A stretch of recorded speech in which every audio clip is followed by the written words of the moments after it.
divorce finalized in 2018, you stayed to 2020. That's Mhm. when COVID hit, and COVID can really I think there was a part of COVID that brought an awakening to a lot of people because Mhm. you were forced to Yep. be in the same house every day. You couldn't escape, right? There was no Mhm. escape, okay? Mhm.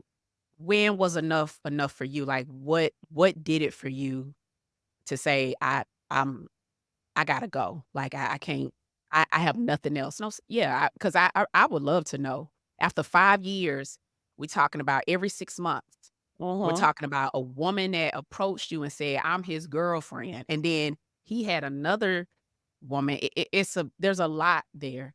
Yeah. Mhm. What gave you what made you say, "I'm done," in 2020? Yeah.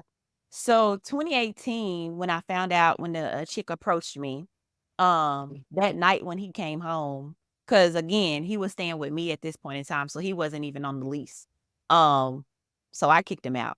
So November 2018, he was not in my apartment. So I say that to say come 2020, we weren't living together. And so it was still but so it gave me because now I'm confined in this house by myself, right? Outside of when he did come over or when we would meet up, go to parks and stuff like that. But for the most part, I was confined in this house to myself. And like you said, it forces you. Yeah. But really what happened was the world shut down and, I had been wanting to get locks for a while, actually. And so when the world opened back up, I had made this appointment with a loctician, and, I went to the appointment, and I told her, I said, "Hey, my hair is balding in the middle," and, I said, "So we probably wanna get that looked at before I get my locks and add that extra stress on there." And she was like, "Oh, yeah, for sure. I don't wanna lock your hair up and your hair is balding in the middle." So she was like, I have a trichologist that I can refer you to." And so I was like, "Okay." And, a trichologist is basically, a natural dermatologist, someone who holistically does hair. And, Mhm.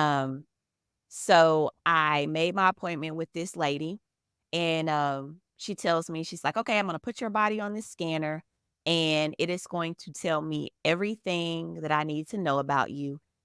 She was like, "From the rooter to the tutor, it's gonna tell me, everything about your body, and it's gonna tell me, why your hair is falling out." It's COVID, so it just makes sense that it's stress, right? And I'm a stress ball, like, so I already knew she was gonna tell me stress, but I was like, "Okay, cool, let's just go through it." And, the scanner scanned for about 5 to 10 minutes, and then, it went off, and I could see this screen, and she just started cussing, she's a black lady, and she was just cussing, and I'm nervous because I'm looking at this computer screen, and the silhouette of the body has red circles all over it. So I'm like, "Oh my gosh, is she about to tell me that I have a terminal illness and I don't have much longer to live?" Like, I am legit concerned at this point because she's cussing and hysterical.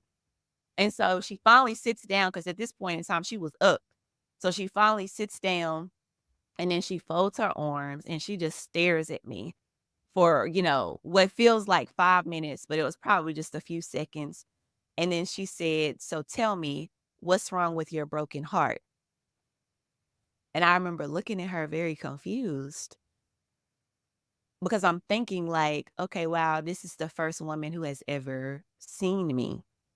And, then I started crying, and then I was making myself stop, and she was like, "No, that's your problem. You need to let that out. You've been holding this in for too long."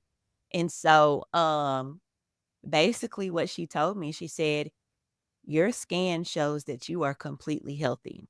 She was like, "The only thing that's causing your hair to fall out is that you have a severely broken heart."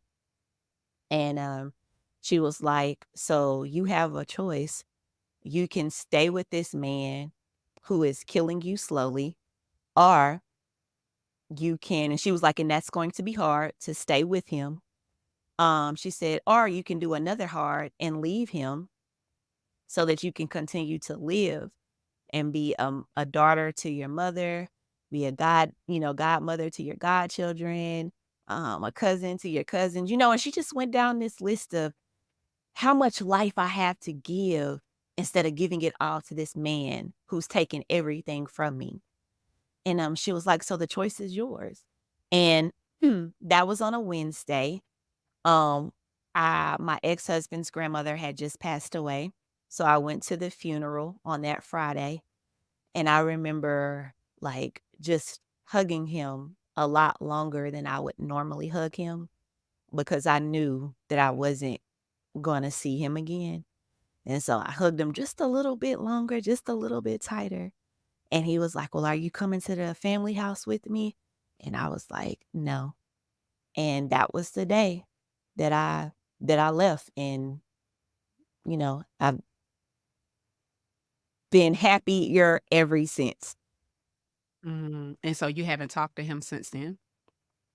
Um, so there were still points, like, where he would show up to my Yeah, house, like, cops were called, there were, because domestic. he couldn't handle that 'Cause he no. couldn't Yeah, he couldn't handle me moving, so now that I have moved, and now that he Mm, doesn't know where I have moved, that's been 4 years now, so I yeah, don't yeah, there's no communication, but when I left him that day, I made up in my mind that I wasn't going to engage in any dialogue with him, because you know how men will do, especially manipulative men, where they'll do things to reel you back in, right? He knew that I wanted kids. And so I remember his last text message before I had blocked him. He sent me a text message out of the blue in the middle of the night and was like, "I never said I didn't want any kids, blah, blah, blah." And I don't even know what the rest of the message said because I didn't even read the rest of the message. I said, "Nope, this is a bait text." And I know what he's mhm, trying. So I yeah, deleted it and I immediately blocked his number.